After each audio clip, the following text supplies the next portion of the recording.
Alas, dear author, I reflected for 200 episodes, Horatio. You are my Horatio in a way, dear listener, because you've listened to my reflections the way that Horatio listened to his dear friend Hamlet's reflections. I love that you're a dear friend, and I'm going to share with you some reflections on 200 episodes as well as quantum eggs. We're going to move beyond the idea of all your eggs in one basket into what you can do with that one egg, all the multiple things, the multitudes and options that you have available as an author. Welcome to the Stark Reflections on Writing and Publishing podcast. There has never been a better time for writers. More information, options, and opportunities are available to you, but navigating these requires insight. Join Mark Leslie Lefebvre as he draws upon more than a quarter century of experience as a writer, a bookseller, and a trusted book industry consultant to explore and reflect on the writing and publishing landscape to help you make informed choices on your writer journey.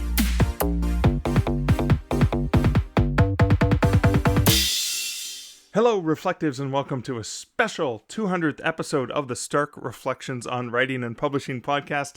This is your host, Mark Leslie Lefebvre.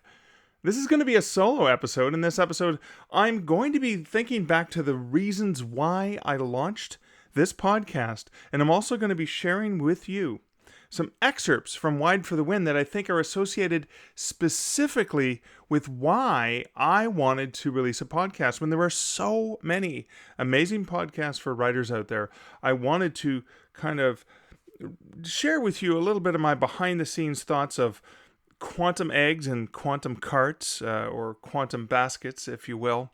And that really, when I was looking at that chapter, that section of the book Wide for the Wind, which I'm going to be reading from, I was thinking about the importance of that, the importance of constantly thinking beyond the silos that we have in the indie author space, in the author space in general as well. There's so many different silos in traditional publishing. There's so many different silos in indie publishing, and I want to break through those silos. Part of my mandate, part of my goal is to help authors see beyond the silos that we're constantly stuck in. And so that's what this podcast has long been about for me. I hope it's helped you as a listener. And I also have, prior to the main content where I'm going to be getting into a little bit of that rambling discussion, I'm going to be sharing something special to give back to you, the indie author community. And that's coming up later in this episode. But first, why don't we do our first ad read for this podcast? This episode is sponsored by Findaway Voices. Findaway Voices is a platform that authors can use to get their audiobooks out into a global distribution platform of more than 43 retailers and libraries. You can use Findaway Voices to find a professional narrator to work with, and there are many flexible options for finding a narrator, and you're not on your own. You've got help. You've got support from a project manager who will help you find the best audio narrator for your project based on specs that you provide them. They'll provide you with between maybe 5 or 10 that they think will be perfect for your project. They sift through the slush pile of all the potential narrators to find you the best voices, and with a comparable range of the low end, mid-range, and high end, so you can make an informed and affordable choice for finding a narrator. If you have your own audiobook, you can use Findaway Voices to publish to all of the platforms, or just the ones that you want, because you are in control. You're also in control of your price, and there's also amazing promotional opportunities available through Findaway Voices. Now, I wanted to take the time to thank the good folks at Findaway Voices, and thank you, Will Dagus, who has actually been a guest on this podcast with me, who reached out to me almost from the very beginning of my podcast, before I even had an audience to speak of. He reached out and said he would like to sponsor the podcast. And I want to say thank you to Will and all of the amazing folks at Findaway Voices for believing in the Stark Reflections podcast, for stepping up and supporting it, being a sponsor, for pretty much, I would say about 90% of the episodes, there are some episodes where I did not use a sponsor. That was partially me being lazy and not wanting to do an ad read just to skip to the content. And there were other times where I had other sponsorships taking place. But I want to thank Findaway Voices for being there for me, for the Stark Reflections podcast, and especially for being there for the author community. You guys are amazing. You do phenomenal work. And I'm so thrilled to have partnered with you. I'm so thrilled that you sponsor this podcast. And I would not take a sponsor that I did not believe in 100%. So I'm really thrilled with Findaway Voices. I'm thrilled to use them as an author. And I know you will be too if you check them out. And if you want to see how you can leverage Findaway Voices for your audio author journey, you can check them out over at starkreflections.ca/Findaway. Okay, as I mentioned, this is a celebratory 200th episode of the podcast, and I wanted to invite you, the listener, for a chance to win a really exciting opportunity. Now, a few episodes back, I had James Kademan, a business coach, on the podcast. We talked about some of the stuff he does for authors, his Bold Business book that I absolutely loved because it's all about being an entrepreneur and running a business, and not specifically an author business, but a business. And I know authors need to have that. So James and I have come together to apply my knowledge of the publishing world and the author world and all those things with his business savvy. And we've created, in combination with Sarah Graham Katie's, we've created a full-day workshop. It's actually taking place in conjunction with the When Words Collide, a virtual conference, normally a conference in Calgary, Alberta, but it's virtual this year in 2021 like it was last year due to the pandemic and travel restrictions. But we are doing an hour-long session, an abbreviated version of this workshop during the conference, which you can sign up for free at any time. The conference is free. I'll have links to that in the show notes. But we're also doing a full-day author boot camp. And it's basically, the whole idea is the launching your author career, getting things started, looking at the things that are preventing you or blocking you from being able to find success. There's a lot of work on head trash and assumptions. And what we do in this full-day workshop is we walk you through a series of tools and checklists, and there's a form you have to fill out before you attend because you need to have planned ahead a little bit for this, and we need to walk through some of those things. There will be breakout sessions and groups where you can kind of chat with folks, and we'll walk you through some of the questions, some of the details, some of the procedural things. Because what we've done is we've taken, like I said, my knowledge and James's sort of business savvy and tried to apply that into something where when you leave at the end of that full day boot camp, which will be taking place on August 16th, 2021, you should have an outline or a plan on where you need to go to reach those goals. We'll help you define those goals. We'll help you set that path. And again, you're filling this out as we go through the workshop, as we talk through some of the concepts, as we even use Sarah, who's gone through this process with both James and I, and what she's had, her own experiences, some of the breakthroughs that she's had as we've worked through this process. That's part of that workshop. Now, that's valued at over $200 US. We are offering this to 3 lucky winners of listeners of this podcast. And the way this is going to work, there's going to be an entry form over in the show notes at starkreflections.ca for episode 200, where you can basically enter for your chance to win. It's 1 entry per person. However, because I love my patrons, and my patrons are awesome and they're supporting the podcast, if you are a patron, there's a little box where you can check to indicate you're a patron and what level of patron you're on. Whether you're a past or current patron, it does not matter. If you were a past patron for the podcast, cool. You're going to get entered in as well, because I love all my patrons. I love the fact that you've taken the time to support this podcast in any way, shape, or form. I do love the fact that you're listening, so all listeners get a chance to win, but then all patrons get additional chances to win just for being a patron of the podcast. And again, I'll be doing the draw, so the draw will be taking place. You'll be able to enter up until midnight Eastern Standard Time. On July 31st, 2021, I will be doing the random draw based on entries on August 1st, 1st, 2021. And I will be announcing the winner. Grab the handy calendar and take a look. I'll be announcing the winner on the episode that comes out on Friday, August 6th, 2021. There is another surprise coming in episode 201 because the celebrations of hitting 200 episodes does not stop. I want to take the time to thank you, the listener, for being here with me. Thank you for so many of my listeners who I know have been with me from the beginning of this podcast.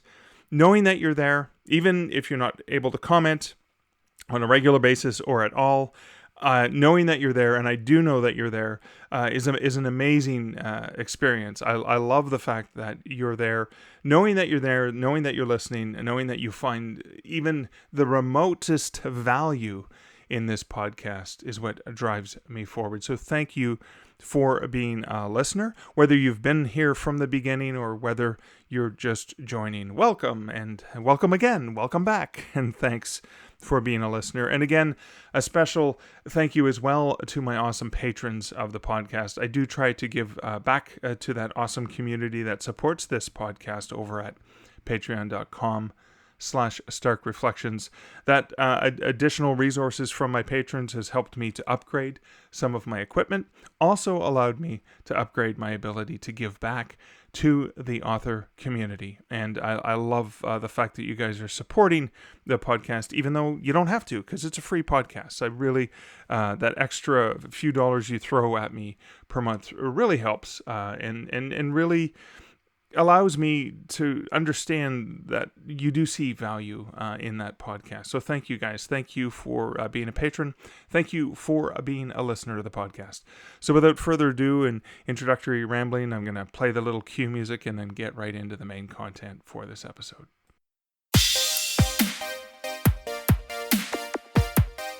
So, like I said, 200 episodes, really thrilled that you're here, that you're listening, really thrilled that I get to do this, that I get to keep learning and I get to talking to new people.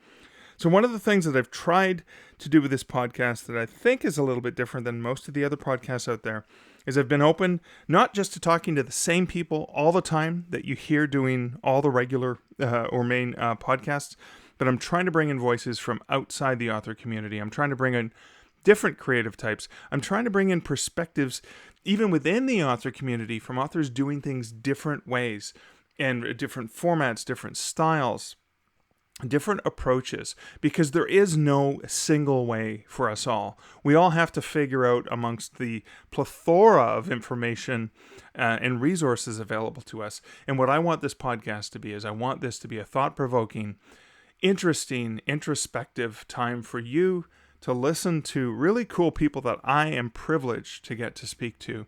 And then also even maybe listen to my reflections on what I've learned.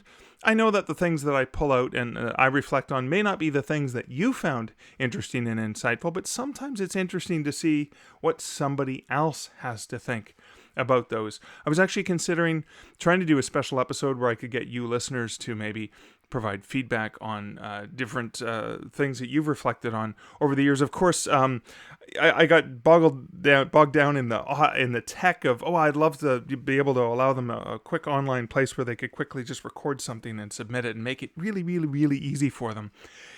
And I never spent the proper time to invest in doing that, at least a month in advance to give people a chance. Because I know a lot of you awesome listeners will binge listen, where, you listen to 4 or 5 episodes in a row, as opposed to on a weekly basis. And so I want to do it in such a way that everyone would have a chance to share some of their reflections.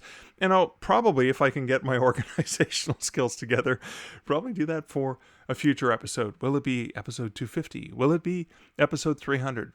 I definitely plan on being here because I really enjoy and love doing this podcast with you. And I love the comments that you're leaving. I'm not going to talk about comments or recent comments for this episode. I'm going to save that for a future episode because I want to get right into the content here. But I do want to thank you for leaving comments. And I do really especially particularly love when you share your own reflections, whether you do it on Twitter at Mark Leslie, whether you do it at starkreflections.ca, or even some folks will leave comments over on the Patreon posts as well, which I've occasionally shared when it's okay, when they say it's okay for me to do so.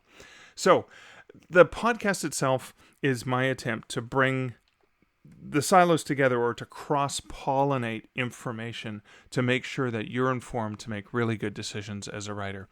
And one of the things that I kept thinking about is my version of wide publishing goes way beyond the standard wide in, wide for the win. And that wide means wide to all options, not just thinking Kindle versus everyone else, but thinking all of the options available to you as a creative, reflective person.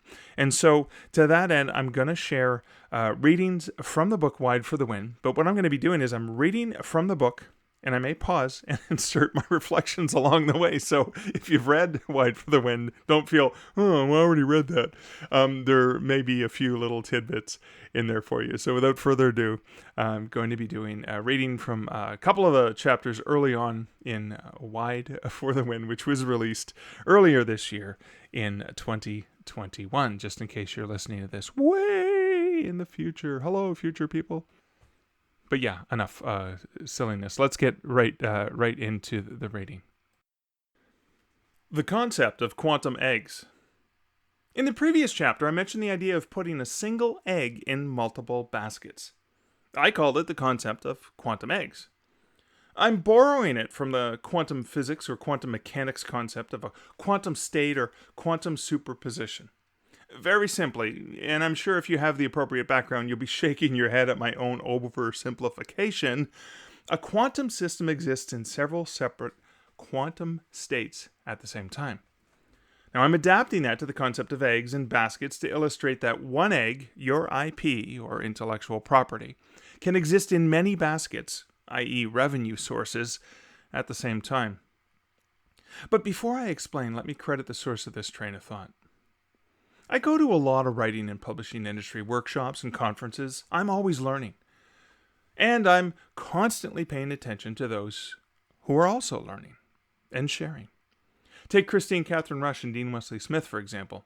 This power couple of publishing of hundreds of books each, been on the New York Times bestseller list numerous times, and more than 8 decades of writing and publishing experience that include traditional and indie publishing between them. And yet, they both continue to expend a tremendous amount of time learning, listening, watching, and reporting their observations back to the writing community to help other writers. I've been a long-time attendee of several of their annual workshops and have learned and relearned so many things about the craft and business of writing from them over the years. One of the things which they shared in one of their Las Vegas masterclass workshops a couple of years back is what inspired this quantum egg theory. And it comes down to you and your author IP. If you're an author, you likely approach this realm with the concept that as authors we write. We write books, stories, and articles. Sometimes as authors we expand our horizons when it comes to books, stories, and articles, and we think beyond a single format or maybe a couple of formats. We have paper in all its formats, hardcover, trade paperback, mass market, large print, and then digital in its many formats, EPUB, Mobi, audiobook, PDF, and a multitude of RSS, subscription, blogging, and other app-distributed formats. But even that is limiting. Let's walk it back a little. Where do those stories, those articles, and those books come from? They come from you. They come from your mind. They come from your creativity. You are the ultimate source of all those wondrous imaginative entities that are ultimately your intellectual property. And the idea of funneling them into a book is merely one way of channeling that IP. A book is merely one stream of sources for revenue based on your IP. See, I tripped on my tongue there. I'm just going to leave this in here. You won't get that in the book. In the book, I would have cut that out. So there. Sorry. As Christine Catherine Rush writes in her book, Rethinking the Writing Business, and I quote, "The book, the published book, is not the Holy Grail. The story, the thing that the writer has created, is the Holy Grail. Before publication of any kind, because publication is a license. Whether you do it yourself and upload to Amazon, or whether you go through a traditional publisher, you are licensing a tiny portion of your copyright to make distribution of some product, in this case a book, possible." That's the end of the quote. Chris Dean and a handful of other experts from multiple industries spent an entire day at the aforementioned Vegas workshop, digging into details on numerous licensing opportunities for an author's IP.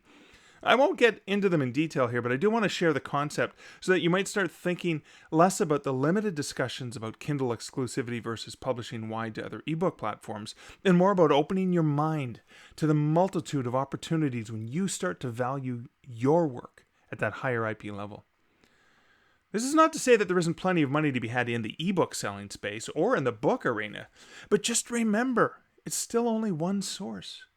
And if you want to be thinking wide, and I'm talking wide, capital W-I-D-E, don't limit yourself in that way.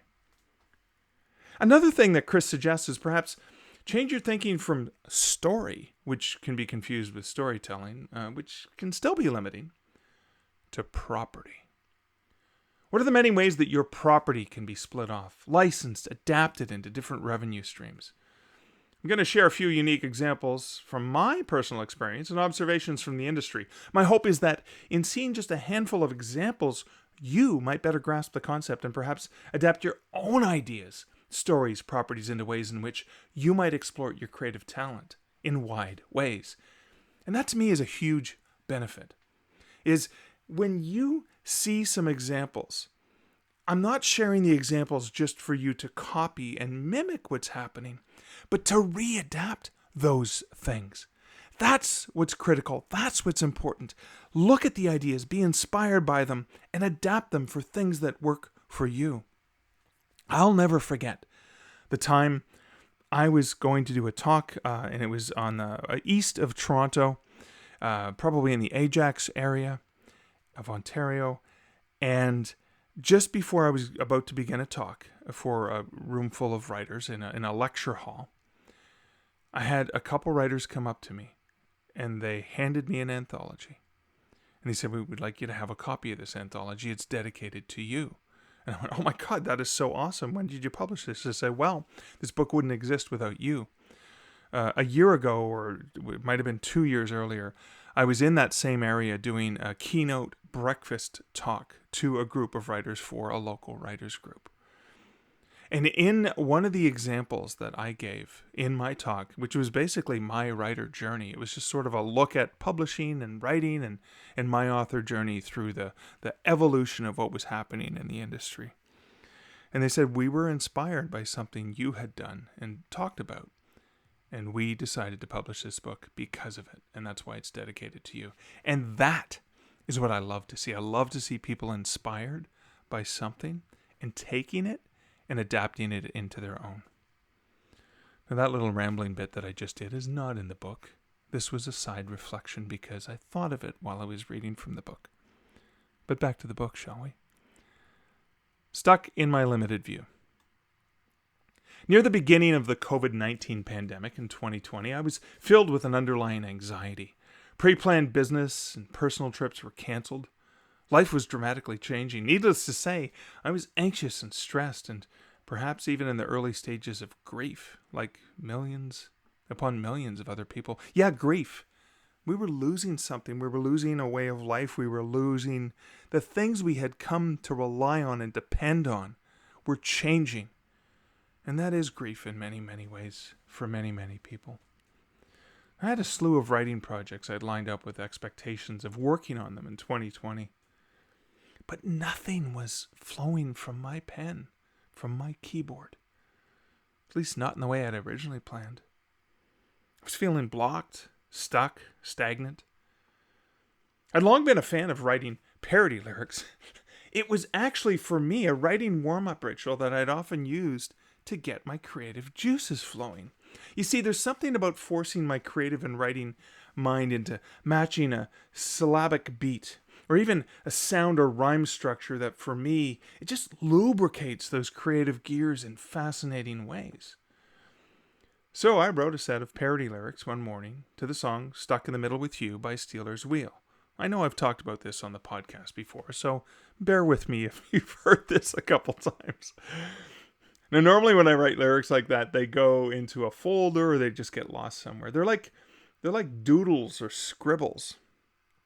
But I thought that these ones were pretty good. So I read them to my partner Liz. And here's how that parody song opens. Well, I don't know if I'm up for this fight. I've got the feeling I'm trapped. It ain't right. I'm so scared, this nasty bug in the air. And I'm wondering how I'll soon dye my hair. Cat hair to the left of me, dog fur to the right. Here I am, stuck in this house here with you. So I read those to Liz, and she smiled and, laughed appropriately, as your partner often does, even if they don't find it funny. Then I suggested, because I was encouraged by that laugh, this could be turned into a duet. I was remembering how the previous year we'd seen Bat Out of Hell, the musical based on Jim Steinman's lyrics in the Meatloaf album Bat Out of Hell, or the trilogy of albums, I suppose. Now, in the musical, the 1977 power ballad 2 Out of 3 Ain't Bad was adapted into a duet of, like in the original 70s classic song, that was sung by a single performer, Meatloaf. But the song in that play, or in that musical, and this is the I want you, I need you, there ain't no way I'm ever going to love you, don't feel bad, because 2 out of 3 ain't bad. That's the one I'm talking about. But seeing this song, originally sung by Meatloaf as a single performer, performed as a duet with a man and a woman having a conversation that was part of the story, really opened up my eyes to the way that a set of lyrics could be interpreted. That's why I suggested Liz and I do the musical version, or the duet version, of Stuck in This House Here With You. Well, she laughed again and shook her head, almost mimicking the lyrics of the Meatloaf song and saying, there ain't no way I'm ever going to sing this. But a couple of days later, she mused that she had some ideas on how that song could be adapted into a funny video. Liz had long been a maker of fun video shorts, but she was often one who preferred to stay behind the camera for all of those.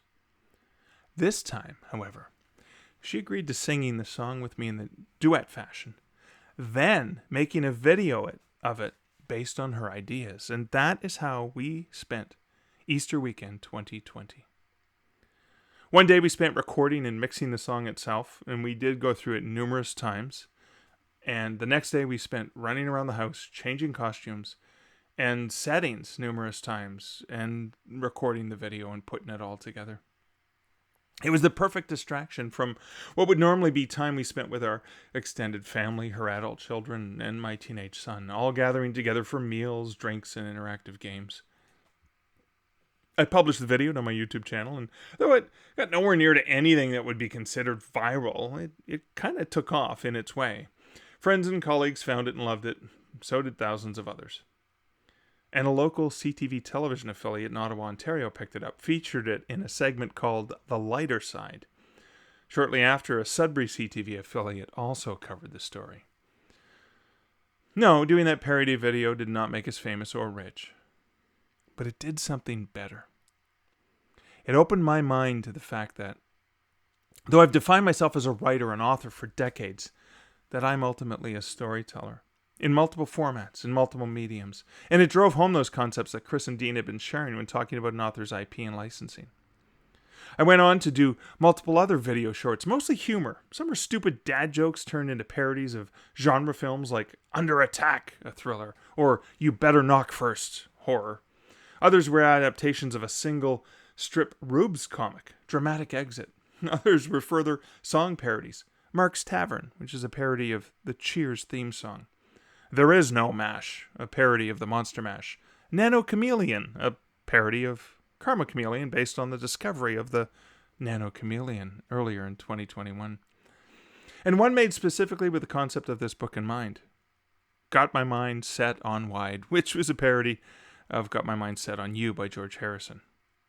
No, again, not much money has been made from those pursuits. Not yet, at least. I'm shy of the 1,000 subscribers needed for that on YouTube. But I'm working my way there.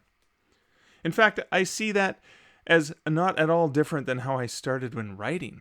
Selling my short stories to markets, first for payment a copy, then small payments, then eventually professional pay. In the meantime, my YouTube channel, this is as the time of writing this book, has had over 162,000 views and over 2,500 hours of watch time. Despite this not being a money-making venture for me, it does satisfy one of my motivations for writing. I write to share stories, to connect with people, and to make them feel something. My experiments with video and audio satisfy that part of who I am and fulfill me intrinsically in the same way that I am fulfilled when sharing information and inspiration to help fellow writers. Starting to create this other content removed the blocks I had previously placed on myself, and the words, as before, again started to flow. That flow wasn't just my writing, my ability to string words together in a book, story, or article. That flow was an all-inclusive output for my overall creativity. Yeah, I know it was a pretty self-indulgent moment, but I hope it helped to illustrate that some reasons, some whys, go deeper than your pocketbook. When weird things happen. Andy Weir had been publishing content on his website for years before The Martian became a blockbuster success. He shared webcomics and stories, and his 2009 story, The Egg, inspired the Logic rap album Everybody, has been translated into 30 languages, and was adapted into an animation on the Kurzgesagt in a nutshell. And I pronounced that wrong. My apology to my German friends, to their YouTube page that has had 19.7 million views since September 2019. Now, Weir wrote the first draft of The Martian on his website in serialized format. He did it in an interactive and engaging way, with readers offering him scientific advice and suggestions. His readers requested he make it available on Kindle, and he sold it for 99 cents, moving more than 35,000 copies in a few months. He sold the audio rights to Podium Publishing, Canadian publishing outfit I should add, and shortly after sold the print rights to Crown Publishing, which is an imprint of Random House. The book was optioned by Ridley Scott and turned into a blockbuster movie of the same name. Of course, for every Andy Weir, there are other examples that are far more likely to happen. In 2006, I serialized a story about a suicidal teenager suffering from a death curse in blog format. I did it over the course of 9 months.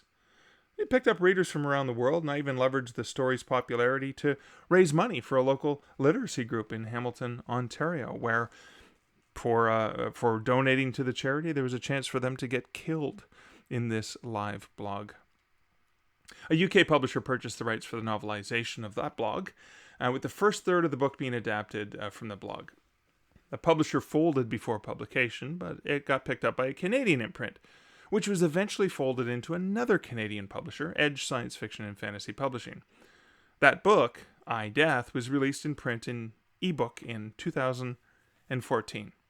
I maintain the audiobook rights. I also maintain the intellectual property of the characters in the universe and have further books in that world on my long-term writing plans. I, for example, released a 10,000-word short story featuring the novel's main character, and it's available in ebook, print, and audiobook format. So no, there's no Andy Weir Cinderella story with I, Death. It's more of a modest property that makes me revenue via many streams of income in multiple formats.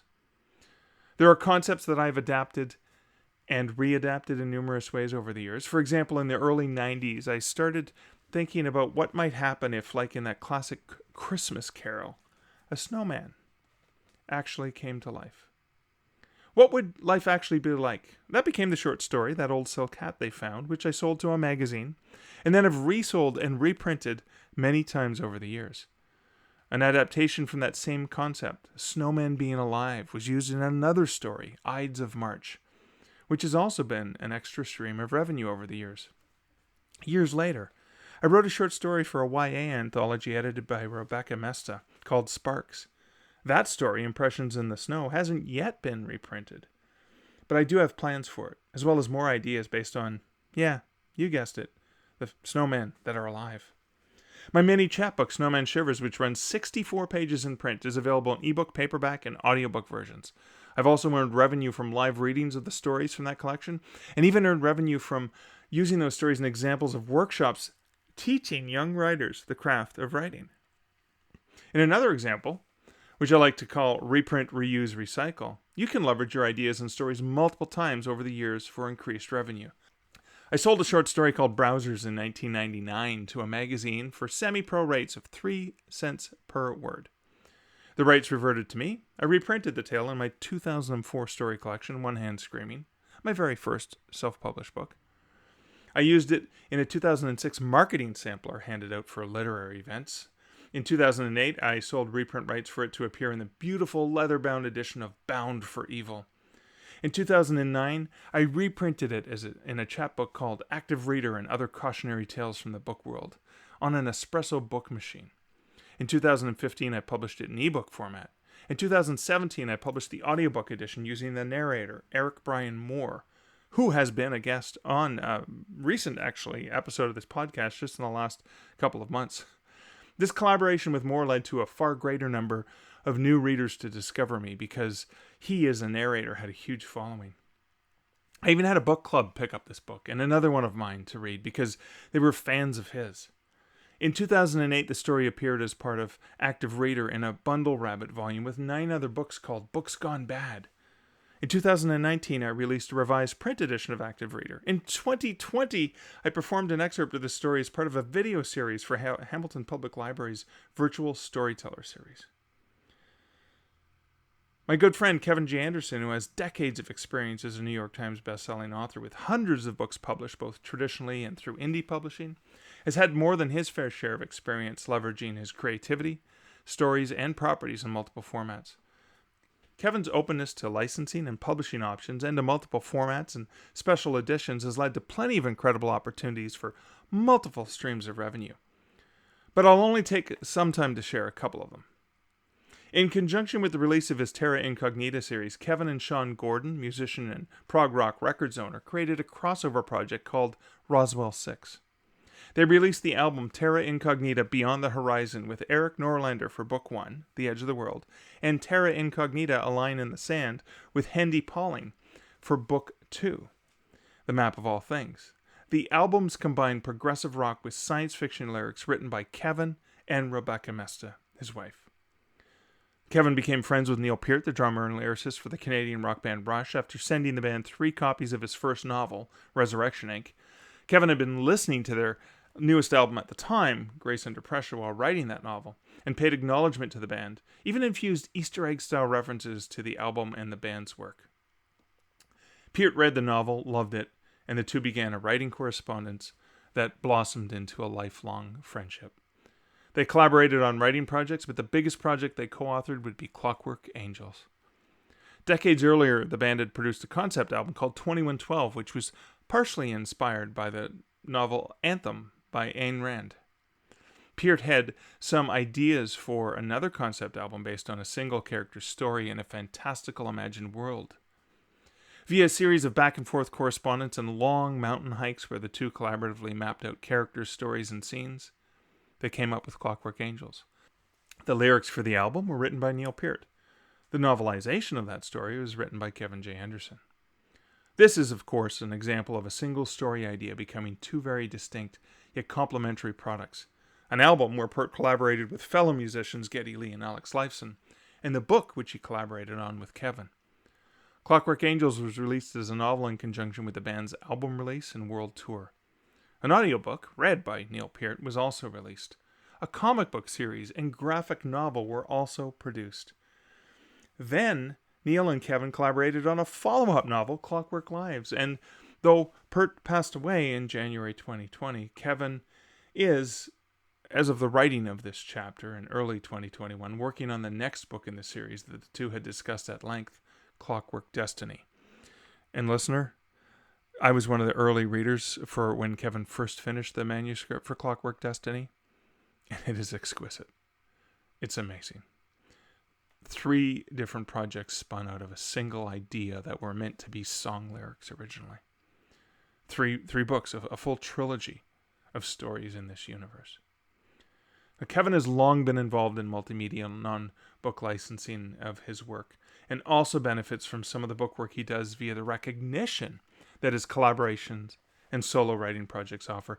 He has written in the Star Wars, X-Files, Dune, DC Comics, and Star Trek universes, among others, and is continuing to pursue utilizing his passion for creativity on storytelling in fascinating new ways, all of which bring in new readers and new revenue streams. And since the writing of this chapter, I think it is now announced, and I'm not going to mention the name of it, but he has been working on a novelization for a new movie coming out, but also screenplay consultant and even writing parts of the screenplay as well as a follow-up project. So many opportunities just because he's being open to different ways to sharing his creativity. And I think that's important for you to think about too. Now, the last little section here is the egg's the thing. We've just spent some time exploring different examples of how eggs can be placed in multiple baskets, but we haven't even taken that analogy further by exploring the various things that you can do with an egg. One of the things that we know about eggs, at least the bird eggs alluded to in the eggs in basket analogy, is they are organic vessels containing a zygote in which an embryo develops within that protective shell until it can survive on its own. It's an entire world within a world. Eggs on their own are a veritable superfood packed with protein containing all 9 essential amino acids, healthy fats.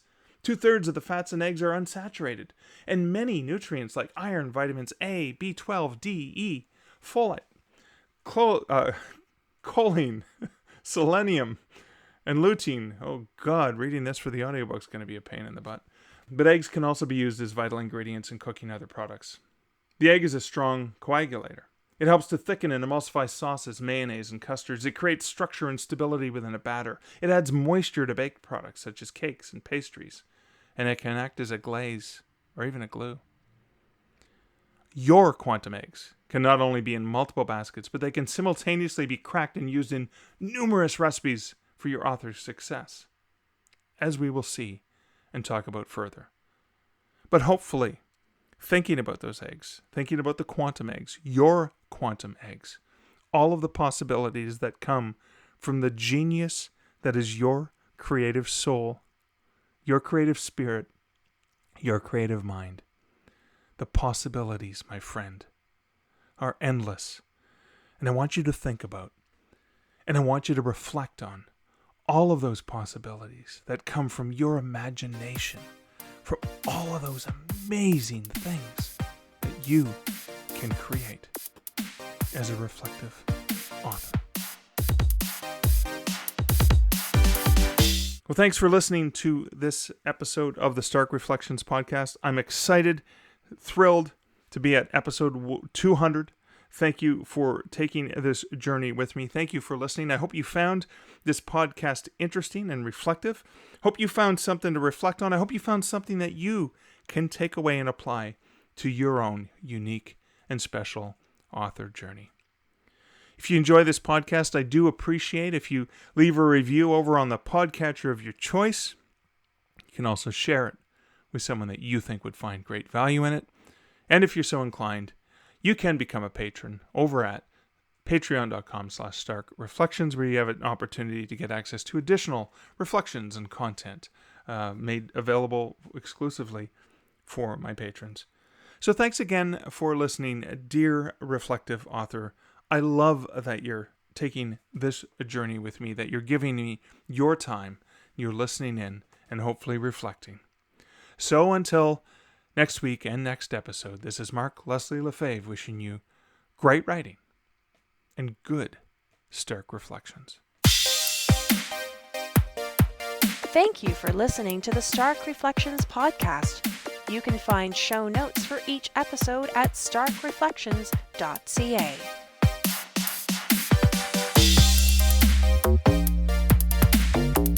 The music for this podcast, Laser Groove, was composed and produced by Kevin MacLeod. Check out more of Kevin's great music at incomptech.com.